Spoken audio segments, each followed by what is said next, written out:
पर हो रहा बारिश का असर अब मैदानी इलाकों में दिख रहा है। अगस्त के महीने में आसमानी आफत कम होने का नाम नहीं ले रही।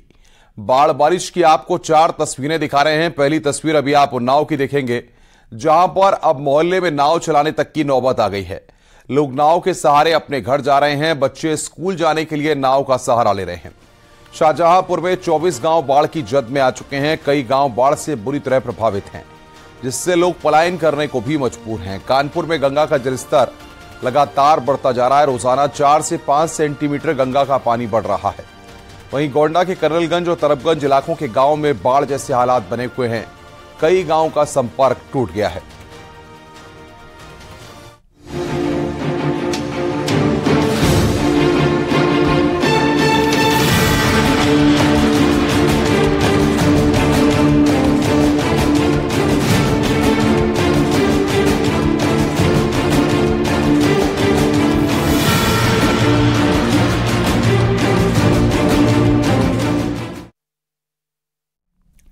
पहाड़ी इलाकों में हुई बारिश का कहर अब दिखने लगा है। बांधों से पानी छोड़े जाने के बाद उन्नाव में गंगा का जलस्तर लगातार तेजी से बढ़ता जा रहा है। उन्नाव की 4 तहसील इलाके बाढ़ की चपेट में आ गए हैं। अब मोहल्ले में नाव चलाने की नौबत आ गई। लोग नाव के सहारे अपने घर जा रहे हैं। बच्चे स्कूल जाने के लिए नाव का सहारा ले रहे हैं। डीएम अपूर्वा दुबे ने बाढ़ प्रभावित इलाकों में नजर रखने के निर्देश दिए हैं। डीएम के मुताबिक 26 गांव बाढ़ से प्रभावित हैं। हम लोगों के द्वारा जो है बाढ़ राहत कंट्रोल रूम स्थापित है सर्वप्रथम जनपद में अनुश्रवण के लिए। उसके पृथक से बाढ़ चौकियां स्थापित की गई हैं, जो लगातार हमारे द्वारा अनुश्रवण किया जा रहा है।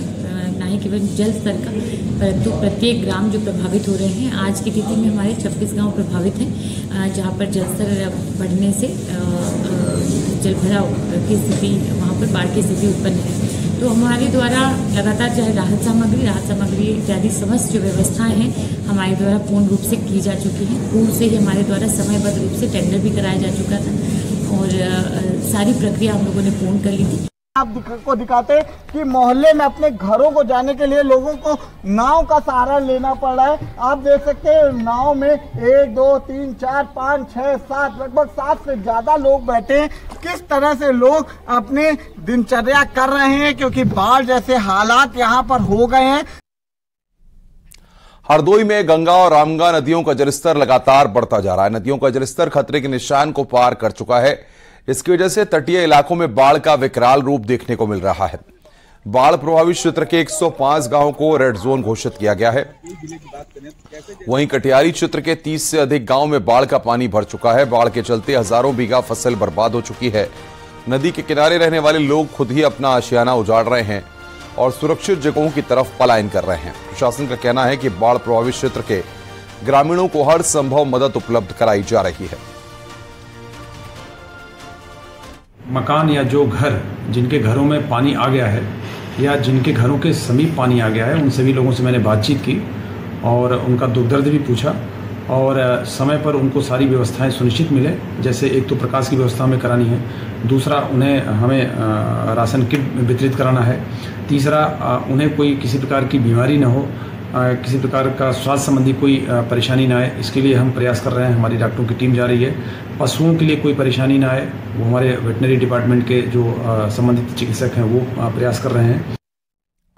संभल में गंगा नदी का पानी बढ़ता जा रहा है, जिससे लोगों की मुश्किलें काफी बढ़ती जा रही हैं। प्रशासन पूरी तरह से चौकन्ना है। नरोरा बैराज से आज 3,11,000 क्यूसेक पानी डिस्चार्ज किया गया। कई गांव बाढ़ की चपेट में हैं। चाऊपुर गांव पूरी तरह से टापू बन गया है।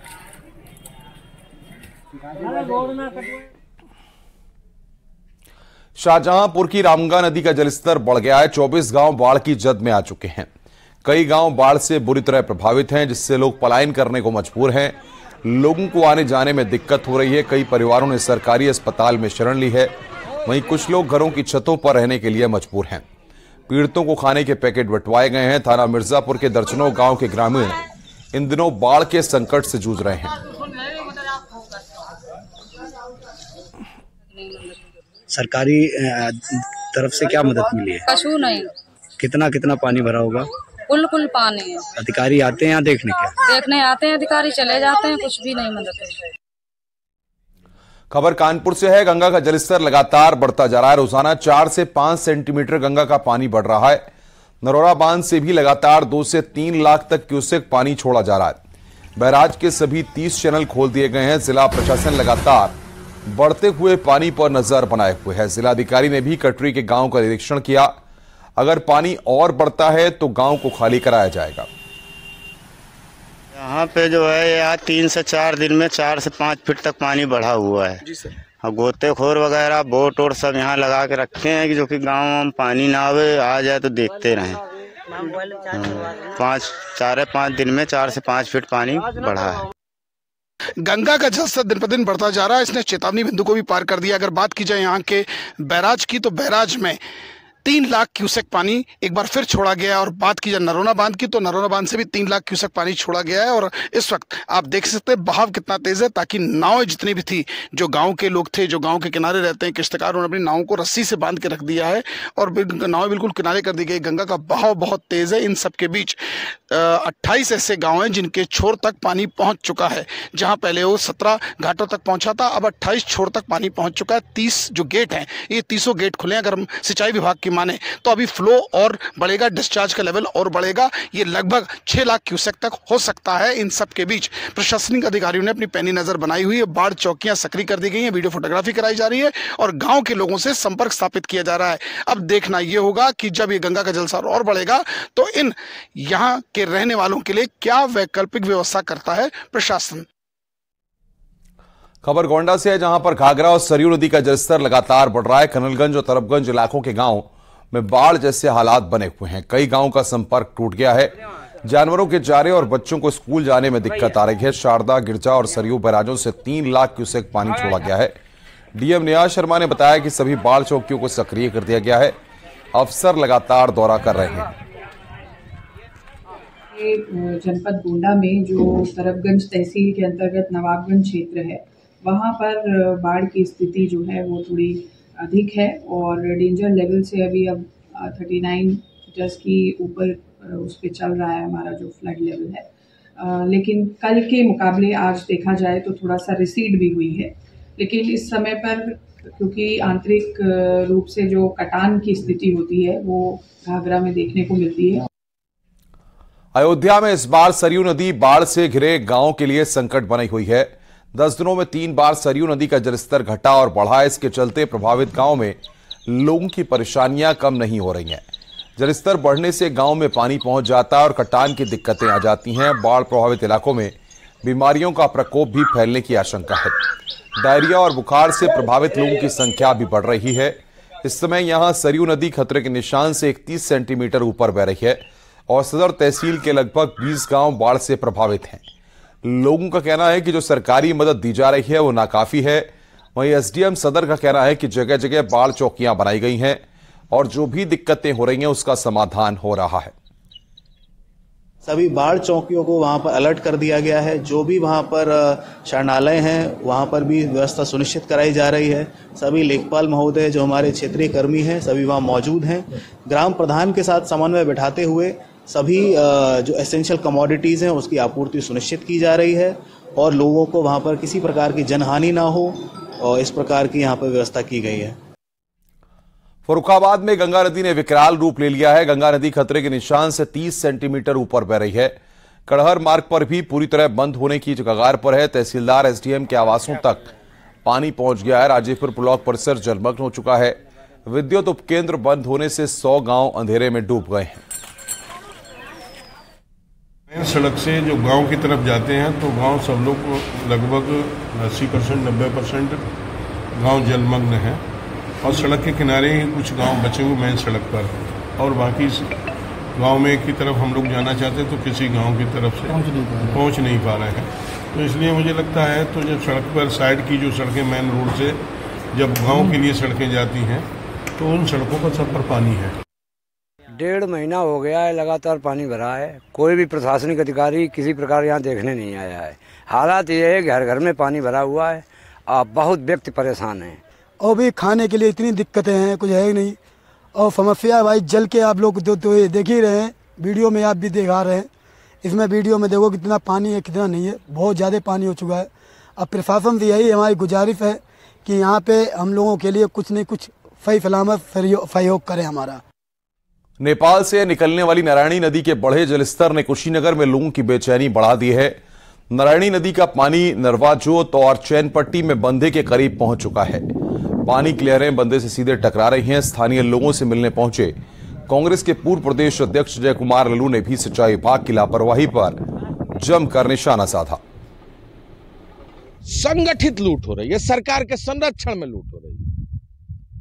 जो रिवेटमेंट है 2 लेयर बनाया गया और केवल लूज बोल्डर डालकर ऊपर से तार बांध के केवल एक दिखावे का प्रयास किया गया। 90 मीटर आप देख सकते हैं, पूरा रिवेटमेंट का काम रुका हुआ है। 5 महीने से काम हो रहा है।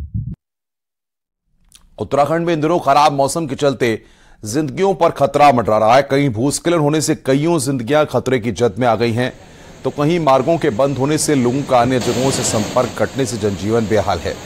इसी क्रम में अब चमोली जिले में बारिश के चलते जगह जगह भूस्खलन से कर्णप्रयाग ग्वालदम राजमार्ग का एक हिस्सा बाधित हो गया है। लगातार बारिश से पिंडर नदी भी उफान पर है, जिससे सिमलसेड़ के पास बनी दुकानों पर भी खतरा बना हुआ है।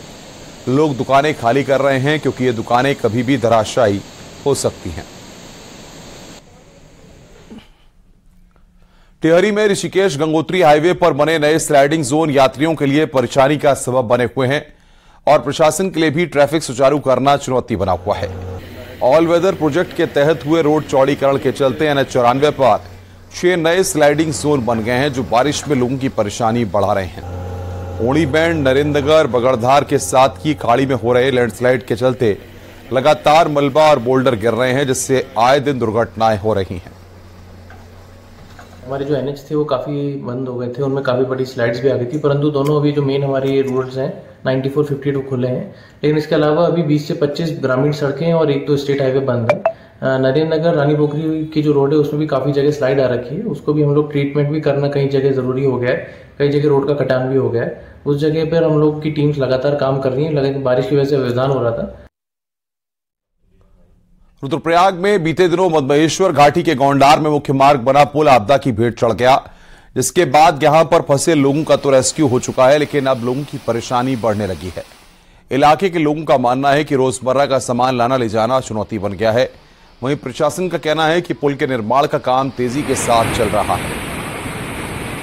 गौंडार में जो अतिवृष्टि के कारण जो पुल क्षतिग्रस्त हो गया था, वो मधमहेश्वर घाटी से मधमहेश्वर जो घाटी है वहाँ से लगभग 5 से 7 किलोमीटर नीचे गौंडार के वहाँ पर था। चाहे वहाँ पे पैदल पुलिया की बात हो या वहाँ पे जो योजनाएं क्षतिग्रस्त हो गई हैं या आने वाले भविष्य के लिए वहाँ पे चाहे मेडिकल जैसे दूरसंचार जैसी बेहतर सुविधाएं वहाँ पे जुटाई जाए और इस पर त्वरित गति से कार्य किया जाए। राजधानी दिल्ली समेत नोएडा और पूरे NCR में आज सुबह की शुरुआत बिजली और बादलों की गड़गड़ाहट के साथ हुई। जल्द ही यह सिलसिला तेज हवाओं के साथ बारिश में बदल गया। दिल्ली NCR के अधिकतर इलाकों में सुबह 5 बजे से ही बारिश का सिलसिला जारी है। इसके साथ ही कई इलाकों में जल जमाव की भी खबरें आने लगी हैं। दिल्ली, नोएडा, गुरुग्राम के कई इलाकों में सुबह सुबह की बारिश से ही कई इलाकों में पानी भर गया। वहीं थोड़ी देर की बारिश से दिल्ली के मुंडका अंडरपास में पानी भर गया। अंडरपास में 3 से 4 फीट तक जल जमाव होने आवाजाही में दिक्कत हो रही है। लोगों की बाइक भी पानी में फंस गई, जिससे उन्हें बाइक घसीट कर ही ले जानी पड़ी। रुक रहे हैं यहां पर ब्रेक के लिए। खबरों का सिलसिला लगातार जारी है।